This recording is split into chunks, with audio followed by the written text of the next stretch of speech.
En el nombre del Padre, del Hijo, del Espíritu Santo. Amén. El primer día de la semana, muy de mañana, vinieron al sepulcro trayendo las especies aromáticas que habían preparado y algunas otras mujeres con ellas. Y hallaron removida la piedra del sepulcro. Y entrando, no hallaron el cuerpo del Señor Jesús. Aconteció que estando ellas perplejas por esto, he aquí se pararon junto a ellas dos varones con vestiduras resplandecientes. Y como tuvieron temor, bajaron el rostro a tierra y les dijeron: ¿por qué buscáis entre los muertos al que vive? No está aquí, sino ha resucitado. Acordaos de lo que os habló cuando aún estaba en Galilea. Y diciendo: es necesario que el Hijo del Hombre sea entregado en manos de los hombres pecadores y que sea crucificado y resucite al tercer día. Entonces ellas se acordaron de sus palabras y volviendo del sepulcro dieron nuevas de todas estas cosas a los 11 y a todos los demás. Eran María Magdalena y Juana, María, madre de Jacobo, y las demás con ellas, a quienes dijeron estas cosas a los apóstoles. Mas a ellos le parecía locura las palabras de ellas y no las creían. Pero levantándose Pedro, corrió al sepulcro y cuando miró adentro, vio los lienzos solos y se fue a casa maravillándose de lo que había sucedido. Amén. Esta palabra, Señor, está delante de nosotros. Proclamamos, Señor, que tú eres el Señor Dios del cielo, Dios todopoderoso, Dios eterno. Te plació bien, Señor, enviar a tu Hijo a esta vida, Señor, a esta vida nuestra, derramar su sangre en la cruz del Calvario y al tercer día ser resucitado de entre los muertos, como dice la Escritura. Señor, creemos a tu palabra. Señor, también creemos que Jesús, el Mesías, viene otra vez y lo esperamos, Señor. Bendice a tu pueblo, fortalece cada vida. Tu palabra es verdadera comida, verdadero alimento espiritual. Nos ponemos en tu mano en el nombre de Jesús de Nazaret. Amén. Demos gloria al Señor. Gloria a Dios, gloria a Dios, gloria a Dios. Siempre. Amén. ¿Puedes sentar, hermano?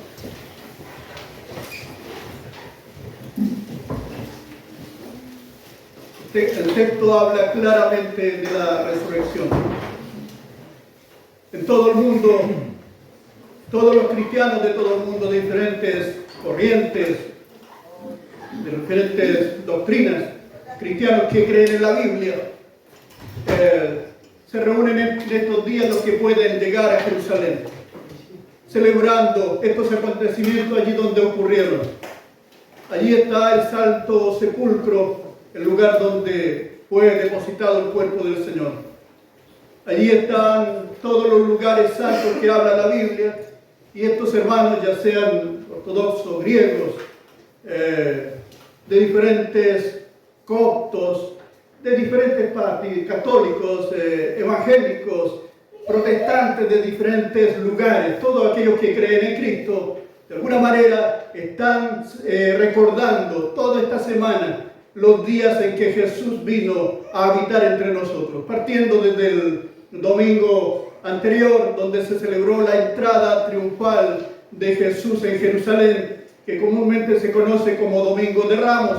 Este día cuando los discípulos y las multitudes colocaban sus mantos delante de él y pasando, caminando caminando a través de las multitudes, montado en un burro. Ahí estaba Jesús el Señor haciendo su entrada triunfal en Jerusalén. Luego lo vemos allí en el Calvario, derramando hasta la última gota de su sangre. Cuando esto ocurre, cuando los discípulos, aquellos que creían en el Señor, aquellos que le vieron hacer milagros, aquellos que le escucharon tanto en las sinagogas como en las calles, hablar y decir tantas veces que es necesario que el Hijo del Hombre padezca de aquellos perversos y luego muera y al tercer día resucite. Amén. Pero cuando estas cosas ocurren, cuando Jesús muere en la cruz, los discípulos se desesperan por no poder seguir viéndolo, porque no se cumplieron a cabalidad todo lo que estaba escrito respecto al Mesías. Hay cosas que se van a cumplir al final de los días, es una realidad. Pero estos hermanos no consideraron las palabras de Jesús, no consideraron lo que decía también la Biblia en los Salmos, en Isaías, en diferentes partes de la Escritura, donde decía que era necesario que el Mesías muriera, pero que iba a resucitar al tercer día. Bueno, lo olvidaron los hermanos. Nos suele pasar a nosotros que leemos la Escritura y también se nos olvida. Y en los momentos de apuro no tenemos a qué recurrir porque la palabra se nos olvidó de nuestra mente y de nuestro corazón. Entonces estas mujeres recordaron algo, pero tampoco tenían la certeza absoluta. Van a ver qué pasó allí en el sepulcro. Están temerosas. Se le aparecen dos ángeles, dos personas con vestiduras resplandecientes, y les dicen ellos: ¿por qué buscáis entre los muertos al que vive? Amén. Al Señor no se le puede buscar entre los muertos. En las naciones van a rendirle homenaje a las tumbas de sus líderes, de sus próceres, de sus profetas. Se va a rendir diferentes cultos allí en la sepultura. Los cristianos no tienen una sepultura allí donde puedan estar los huesos y los restos del Mesías, porque el Mesías resucitó. La señal importante del cristianismo es una tumba vacía, porque el Señor no está ahí, ha resucitado. El tercer día resucitó de entre los muertos.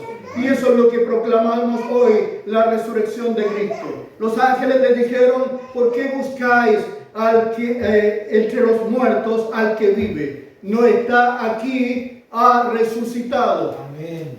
Luego tenemos aquí, ellas van corriendo a decirle a los demás apóstoles y a los demás discípulos que estaban ahí lo que había acontecido. Pedro va inmediatamente a ver qué pasa ahí y vio los lienzos en un lugar. Ya no estaba el Señor. Pero sigue la duda.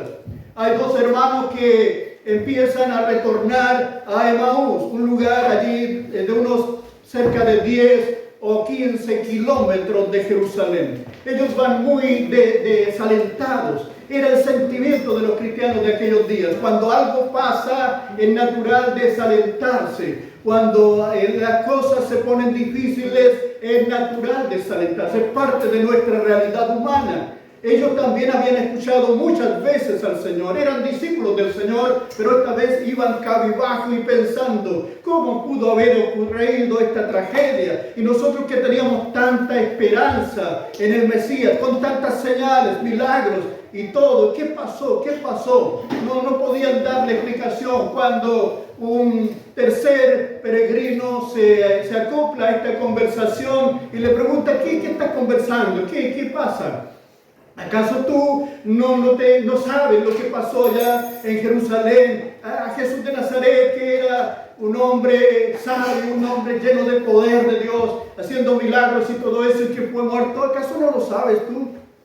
Y él le dice: necio, ¿por qué no escuchaste tantas veces su enseñanza? No les dijo que era necesario morir, y no era necesario sufrir de parte de los impíos, y que al tercer día resucitaría de entre los muertos. Mientras el Señor le hablaba estas cosas a estos dos peregrinos de Emaús, su corazón se inflamaba al recibir la palabra de Dios. Abra su corazón a Cristo cada día. Dios quiere hablar fuerte y claro a su vida. No permita que el diablo le robe la palabra de Dios en su corazón.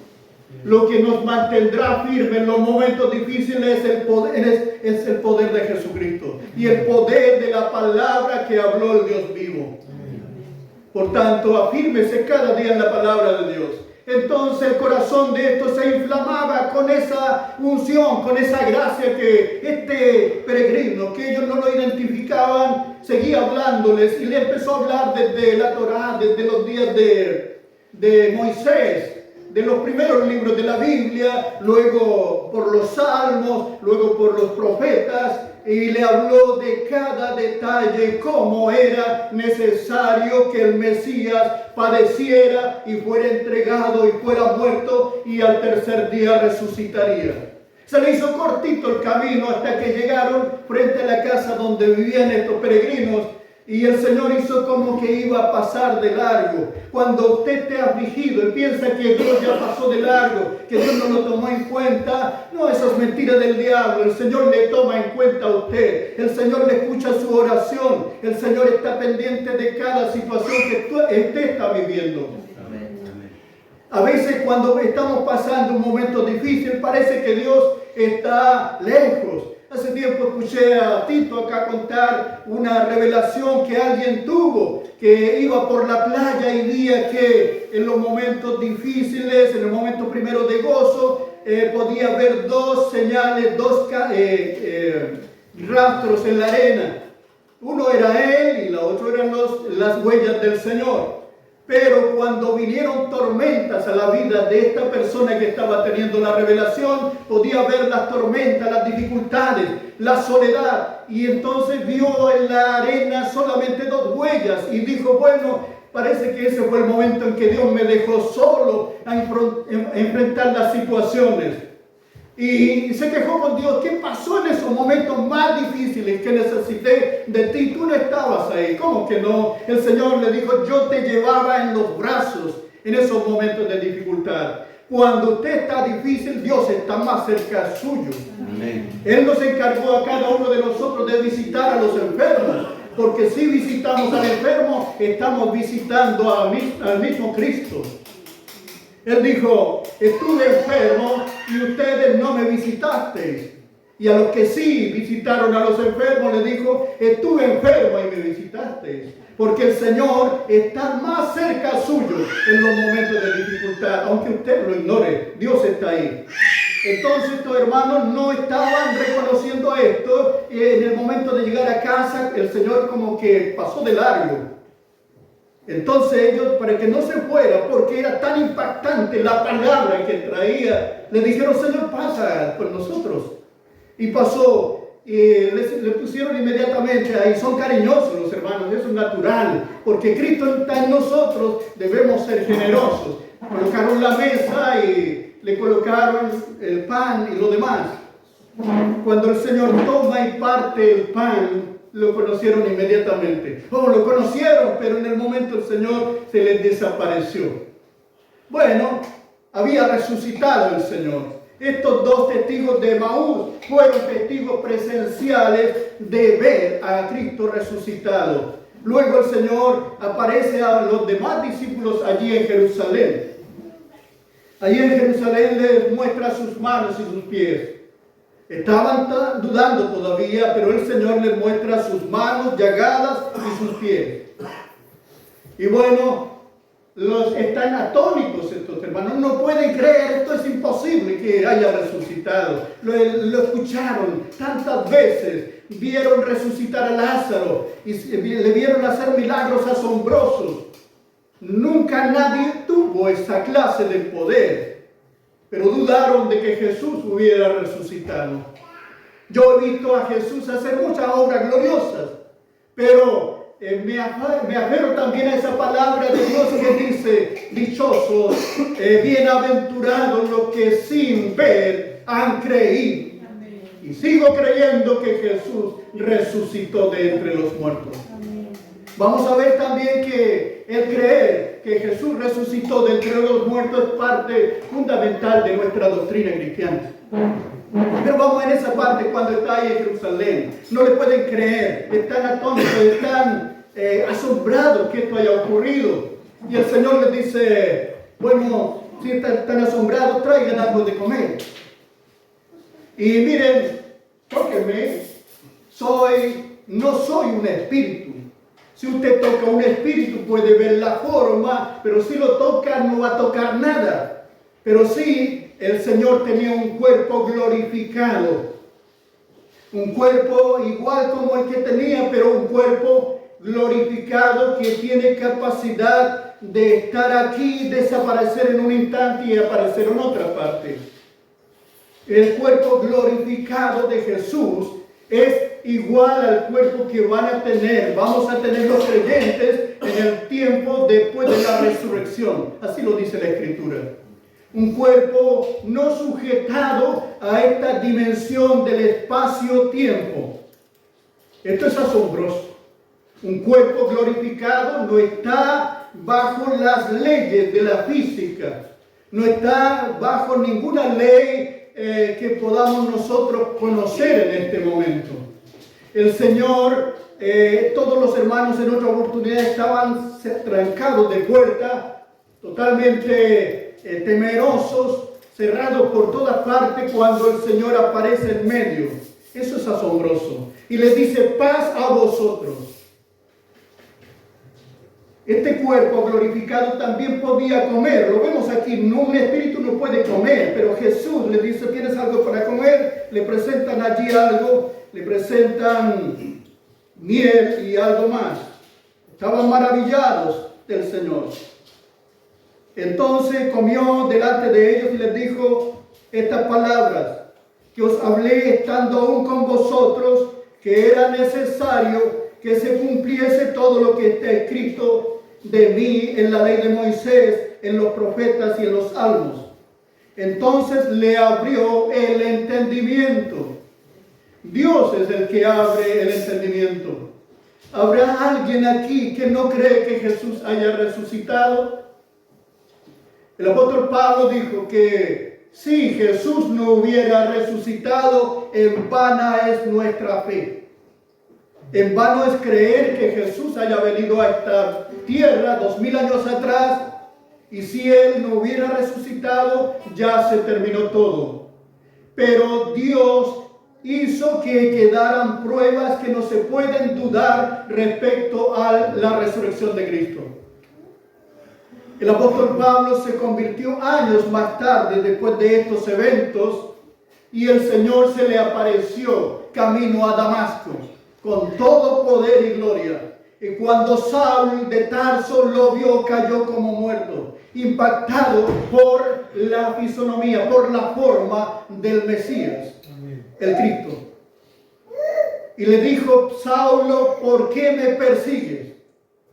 Dura cosa te es dar patadas contra el aguijón. Ese día Saulo creyó. Y después dejó en la Biblia establecida Saulo, un cristiano, que se conoció como el apóstol Pablo, dejó esta palabra de nosotros que es una palabra doctrinal, una declaración doctrinal. Primero, dice en Primera de Corintios capítulo 15, primeramente les he enseñado que Cristo murió por nuestros pecados. Esa fue la causa. Ese fue el motivo por el cual Cristo murió, por nuestros pecados. Si nosotros no hubiéramos pecado nunca, no habríamos tenido necesidad que el Hijo del Hombre hubiera venido a morir. Entonces, primera verdad, Cristo murió por nuestros pecados. Conforme a las Escrituras. No es idea de Pablo, no es idea de los pastores, no es idea de los que escribieron la Biblia, es idea de Dios. Que Cristo murió por nuestros pecados conforme a las Escrituras. Y que fue sepultado conforme a las Escrituras. Quedó en la sepultura esos 3 días. Sepultado. Con todas las ceremonias que se le hace en Medio Oriente a una persona que muere. Se le coloca mirra, otras especies aromáticas y se deja ahí. Y se le coloca la mortaja o el sudario y todas esas ropas de muerte. Y cuando Jesús resucitó, ese sudario y esas ropas de muerte quedaron dobladas a un lado. Entonces Pablo dijo, Cristo murió por nuestros pecados conforme a las Escrituras, y que fue sepultado conforme a las Escrituras, y que resucitó al tercer día conforme a las Escrituras. Amén. Por eso creemos esto, porque está escrito. Lo que está escrito, establecido por Dios está. Amén. Luego, al final, casi al final de la Biblia, cerca del Apocalipsis, el apóstol Pedro está diciendo respecto a la resurrección, el efecto que hace en nosotros la resurrección, como leyó Cintia Andrante. El apóstol Pedro dijo: alabado sea el Dios y Padre de nuestro Señor Jesucristo. No lo busquen en su Biblia, pero sí en la casa lo pueden buscar. Está ahí en Primera de Pedro, capítulo 1, versículo 3. Ahí dice: alabado sea el Dios y Padre de nuestro Señor Jesucristo, por su gran misericordia, mediante la resurrección de Jesucristo de entre los muertos, nos ha hecho nacer a una esperanza viva. Nos ha hecho renacer a una esperanza viva. Mediante la resurrección de Jesucristo de entre los muertos, nos ha hecho nacer de nuevo a una esperanza viva y a una herencia que nunca puede acabarse, ni echarse a perder, ni marchitarse. Si Jesús no hubiera resucitado, todavía estaríamos con nuestros pecados. No habría ningún cambio en nosotros. Si Jesús no hubiera resucitado, no habríamos nacido de nuevo. De repente se habla entre los cristianos, hay cristianos nacidos de nuevo y otros que no han nacido de nuevo. Todo cristiano que se dice cristiano ha sido una persona que ha sido transformada por Dios. De lo contrario, no es un cristiano. El Señor se lo dejó muy claro allí al hombre que era un sacerdote, un maestro en Jerusalén, Nicodemo. Le dice: Nicodemo, te es necesario nacer de nuevo. Y es una obra sobrenatural de Dios. Si Jesús resucitó, tiene el poder para hacernos nuevas criaturas. Amén. Así es. Personas nacidas de nuevo. Entonces, mediante su amor, alabado sea Dios, dice el apóstol Pedro, alabado sea el Dios y Padre de nuestro Señor Jesucristo, que por su gran misericordia, mediante la resurrección de Jesucristo de entre los muertos, nos ha hecho nacer de nuevo a una esperanza viva. Gracias al Señor. Por su resurrección tenemos una nueva vida en Cristo. Tenemos una esperanza viva. Un día le veremos cara a cara. Veremos todas estas cosas que ahora solamente podemos creerlas por fe. Y también tenemos esta herencia espiritual en los cielos. Una herencia que no se echa a perder. Una herencia que no va a ser dañada por la polilla. No va a ser destruida ni podrida por nada. Una herencia espiritual donde será eternamente y para siempre su vida de gozo en la plenitud de Dios en el cielo. Y mientras estemos en esta tierra, el Señor irá con nosotros todos los días. Porque el Señor dejó una promesa: yo estaré con ustedes todos los días hasta el fin del mundo. Nos ponemos de pie, vamos ahora. Poderoso y santo Dios, hoy día recordamos tu resurrección, Señor. Tú eres el Mesías de Israel. Tu mensaje se amplió para todo el mundo. Le dejaste encargo a los creyentes de aquellos días que llevaran esta palabra a todo el mundo. Te agradezco por la fidelidad de estos creyentes. Fueron a diferentes partes del mundo conocido y llegaron hasta aquí, hasta nosotros, y nos sembraron la buena semilla de la palabra de Dios, y hemos sido injertados al pueblo de Dios, hemos sido transformados y lavados en la sangre de Cristo, y hemos adquirido por la fe en ti una nueva realidad, una naturaleza espiritual de ser llamados hijos de Dios, herederos de las promesas del Dios vivo. Te honramos, Señor, y te honramos también y te glorificamos por tu resurrección de entre los muertos. Te bendecimos, Dios Santo, y recibimos esta bendición y esta buena noticia que tú amas al mundo entero y tienes el poder para transformar a cada persona que se entrega enteramente a ti. Bendecimos este tiempo y recibimos tu palabra en el nombre de Jesús nuestro Señor. Amén. Demos gloria a Dios. Gloria a Dios. Gloria a Dios. Gloria a Dios. El Señor les bendiga, hermanos, a cada uno de ustedes. Sean bendecidos. ¿Alguien puede detenerla si no la ha detenido ya alguien?